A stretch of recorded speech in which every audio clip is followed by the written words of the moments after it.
What is up, awesome people of the internet? Guys, got a little bit of a breaking news to share with you all. The Nancy Lieberman Award, the award that goes annually to the top point guard in the nation, has listed its top 10, and some of those names on that list are a little bit of a surprise. So we're going to get into it. The Nancy Lieberman Award is in its 26th year, and the award recognizes the top point guard in NCAA Division I basketball. And to be considered for the award, candidates must exhibit floor leadership, playmaking, and ball handling skills that reminisce of what Nancy Lieberman was able to do when she was a baller. Now, previous winners for the Nancy Lieberman Award include Caitlin Clark, who won it not just one, not just two, but 3 times. We also saw Paige Bueckers win as well in the past. Sabrina Ionescu, Skylar Diggins-Smith, Diana Taurasi, Sue Bird. And so, yeah, it's a pretty significant list of, some really good point guards in the past. And let's get into this year's top 10 list. And we start with Paige Bueckers of UConn. Paige Bueckers is the starting point guard for the UConn Huskies, and she's doing her thing this year.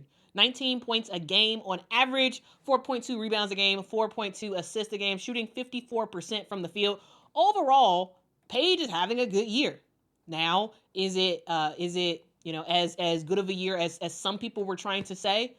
No, but she's having a very, very good year for her team, getting her team's dubs and just making stuff happen. So 2 losses on the season for UConn against USC and Notre Dame, 2 really, really good programs. And so overall, Paige Bueckers doing her thing. Will she likely win this award? Possibly, though I don't have her as a favorite. We'll get into my favorite soon. But Paige Bueckers is on the list for the top point guard. And we go from UConn to UCLA, where Kiki Rice, a player that I have been thoroughly impressed with this year, is on the list. Kiki Rice, if y'all don't know, she plays for UCLA as their point guard. And so far this season, she is doing her thing. 13.2 points a game, 3.6 rebounds a game, 4.4 assists, shooting 56% from the field. The thing I like about Kiki Rice's game is, she's not going to score a ton of points. She's not, right?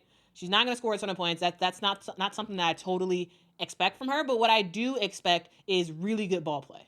I expect to see her limit turnovers. I expect to see her, being able to put her players in position to score and make stuff happen. So yes, is she the number 1 scorer on this list? No, not by far. But I really do like the play of Kiki Rice, and that's a huge factor into why UCLA is the number 1 team in the country in terms of the AP ranking, is because of the way that Kiki Rice kind of gets everything set up for UCLA. Next up, we have Rory Harmon, someone who I became a big fan of last year before she went down in injury. But Rory Harmon is continuing to do her thing. She is one of those players who, she is an Energizer Bunny. When you look at Rory Harmon play, she just goes and goes and goes and goes. And she doesn't stop. She's a ball of energy, and is someone who is going to go out there and give it all she has. So far this season, she's averaging 10 points a game, 3.3 rebounds, 6.3 assists a game. Not as great of a shooter, shooting 40% from the field. But overall, her main job is to get her teammates involved. And she is doing that very, very well. All right, next up on the list, we got Hailey Van Lith, who just continues to impress me. I love TCU version of Hailey. She is playing free, and she is doing her thing on the court. So far this season, in her final year of college eligibility, Hailey Van Lith is doing her thing. 18.7 points a game, 4.5 rebounds a game, 5.9 assists per game, shooting 45% from the field. We've seen some huge games from Hailey Van Lith. I mean, we just saw yesterday where she dropped 28 points against Iowa State, right? She's someone who is making stuff happen, and yes, she still does have a turnover problem. That is something that she still struggles with. Overall, though, we are seeing a better Hailey Van Lith, even though her turnover ratio is a little bit higher than would be preferred. But overall, I think she's way better of a player than what she was able to show last year, and I'm excited that she's thriving at TCU. It was a good. Sometimes when you transfer, sometimes it's bad news bears. You transfer and you think that, it's going to be a lot better, but it turns out not to be. But in Hailey's standpoint, I think she's getting back to, in a lot of ways, where she was when she was at Louisville, though she is a better passer than she was when she was originally at Louisville. So that's my thoughts about her. What do y'all think about Hailey Van Lith? And do y'all think she made the right choice by transferring? What do y'all think? Let me know in the comments below. Okay, Let's continue on to a player who is not a point guard, but is on the list. So I'm a little confused about this one. So Te-Hina PaoPao is on the list for the Nancy Lieberman Award, which again is the top point guard award. I don't understand why she's on this list. I really don't. Like, why is she on this list? Like, it really should be Raven Johnson that's on this list, not Te-Hina PaoPao, because Te-Hina is not a point guard. Not a point guard. I don't think anybody would get her confused for a point guard. She's not. Yes, sure, sometimes she could facilitate, but she's not a point guard. Like, that's not what she does. But she's on the list, so we'll talk about her. So far this season, she's averaging 10.6 points a game, 2.5 rebounds a game, 2.8 assists a game, and shooting 48% from the field. The thing I like about Te-Hina PaoPao is she has shown this year that she is not just a three-point shooter, right? And like last year, for example, she was three-point shooter. That's what Te-Hina, go on in there and shoot some three-pointers. This year, I think she's really trying to work on her draft stock because you see her drive into the basket a whole lot more, way more than I ever saw last year. And I love to see it. She's showing that she can be aggressive. She's showing that she can get to the paint. She's showing that she can do way more on the offensive end than just shoot threes. And she's also passing the ball well as well. So that is Te-Hina PaoPao, someone who is on the top point guard list, but is not a point guard, which is a little bit confusing, but whatever. Whatever. And we move to a actual point guard, and it is Olivia Miles. Olivia Miles is my favorite for this award, and I'll tell you why.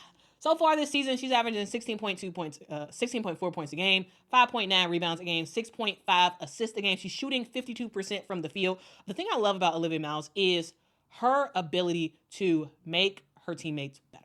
When we look at Olivia Miles on the court, she's doing some crazy passes to get her teammates open. And guys, Olivia Miles will have way more assists if some of her teammates would make bunny layups. There's sometimes I'm watching Notre Dame play, and she does this crazy awesome pass, and then they miss the layup. And I'm just like, what the heck? Reward your player by making the shot the first time. Like, I'm just saying, there's a lot of missed assists on the table for Olivia Miles, but the way she plays the game of basketball, she really is a cheat code in a way because she can now really step out there and shoot those threes. Now, when Olivia Miles, before she got injured, Olivia Miles was a great point guard. She was not a shooter. She was not a three-point shooter, in my opinion, at all. This year, she's a three-point shooter. That's something that she's been working on all last year because remember, guys, she missed the entire year last year due to injury. And she's been working on her game, and man, it is a sight to behold. And it's even more special when you see Olivia Miles and Hannah Hidalgo on the court at the same time. I kind of wish they would have had Hannah on this list as well because she definitely is a point guard. Even though a lot of times she's playing that shooting guard role for Notre Dame this year, Olivia Miles is fantastic. The passes she makes, the court vision she has, her ability to just make her teammates better, put them in positions to score, and if you want to leave her open, she's gonna drain it on you. If you want to sag on her, she's gonna drain the shot. If you want to get all up on her, she's gonna drive right by you to the rim. Either get the shot on her own or make an awesome pass to her teammates. Like, she is someone who can do just about everything, which is why I'm very high on her for the WNBA draft. My fingers are crossed that the Chicago Sky draft her. I really hope so. I don't know if she'll last until the number 3 pick, but I'm hoping because Olivia Miles, man, she's such a talented player, and I just can't wait to see what she can do at the next level. Like, she is such a talent. Next up, we got Serena Sundell. Serena Sundell is with K-State, and she has been doing her thing as well. 13.1 points a game, 4.3 rebounds a game, 7.2 assists a game. She's doing her thing. And also, when you have a player like a Ayoka Lee, it's kind of easy to pass her the ball. So that is partially why those assist numbers are as high as they are. Again, 7.2 assists for Serena Sundell. She's shooting the ball really well as well, shooting 49% from the field. K-State is a team that is looking really good, right? They've had some good wins on the year so far. They did have a tough-ish schedule as the season goes on in the Big 12. They do have some big games, especially this week as they face TCU. But I'm interested to see how Serena continues to play. Like, I think she's done a really good job. And again, she is a senior, so like there is some work that she's making on her draft stock because hey, if you can be a really good point guard like that, you can make some noise in the WNBA when it comes down to it. And when it comes to her height, like she has a really good height. She's 6'2". Like that's pretty good. That's pretty good for a guard coming into the WNBA. I'm just saying. All right, next up we got Georgia Amore, who is on the short side, 5'6", but she is absolutely doing her thing at Kentucky. I've been enjoying watching her play. We saw her play this past weekend. 40 plus points, like doing her thing against Oklahoma. But overall this year, she's been rocking out. 19.4 points a game, 2.4 rebounds, 7.5 assists, shooting 43% from the field. She's one of those players who, when Georgia gets streaky from the three, she ain't gonna be able to miss. Like she can go on some stretches where she can't hit nothing, but then when she goes off, it's like automatic. You want to guard her up close? Okay. Well, she's gonna pass the ball. She's gonna dish it out to the teammates and have them score. I've really been enjoying watching Georgia Amore play. I did make a video earlier today talking about her play style and whatnot, but she is absolutely doing her thing in the SEC. All right, next up, we got someone who I have enjoyed watching, but I have not made a video yet about, which, yes, it is coming, but yeah, Harmony Turner from Harvard. Oh, y'all, here's the thing. I didn't pay that much attention to her in the past. I didn't at all, right? But this year, OMG, Harmony Turner is doing her thing, putting up some crazy numbers in college basketball. I'm talking about 38 points, 41 points. She is 27, 26, like she's 33. She's had big games this year. She's averaging 21.2 points a game, 5.4 rebounds a game, 3.4 assists a game, and shooting 41% from the field. Y'all, talk about someone who is book smart and also has very high basketball IQ.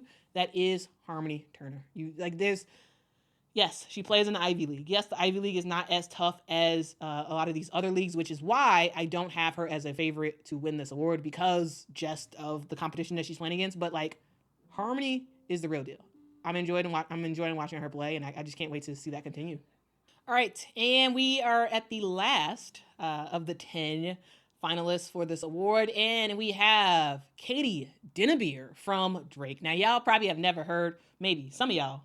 If y'all really be watching women's college basketball, y'all know of Katie Dinnebier. But if y'all don't, let me just tell you, this girl is a walking bucket. Not only is she a walking bucket, she is a absolute scorer. It's in some ways it kind of is like a Georgia Amore in a sense. Someone who, when she gets on, she locks in and there's nothing you can do. Like, she's had some big time games this year, including a 39-point game against Iowa State. And then right after that game against Iowa State, where she dropped 8 three-pointers. She shot 80% in that game from the three. 8 three-pointers in that game. 39 points. She followed that up with a 40-point game against Iowa, where she made 7 three-pointers. Like, she is a streaky type shooter. When she gets going, there is nothing you can do to stop her play. And also, not only is she an elite scorer, but she is someone who can pass the ball out as well. 20 points average so far this year. She is rebounding the ball as well, 4.3 rebounds a game, 7.3 assists a game, and she is shooting 49% from the field. Again, Katie Dinnebier is very streaky. And when she's going, you're along for the ride. You are along for the ride. And that's why, Drake is always a fun team to watch, because of Katie Dinnebier. Now, guys, that is your top 10 of the finalists for the Nancy Lieberman Award, which again goes to the top point guards in the country, or goes to number 1 point guard in the country. And here's the thing, not all these players are point guards on this list, but they're on the list, so we're going to talk about them. But hopefully y'all learned something about some of these players. Maybe some of these players y'all heard about, maybe some y'all have not. But either way, hopefully this was interesting-ish enough, hopefully. But again, let me know what y'all think about these players in the comments below, and I will see y'all in the next one. Till next time, guys. Bye-bye.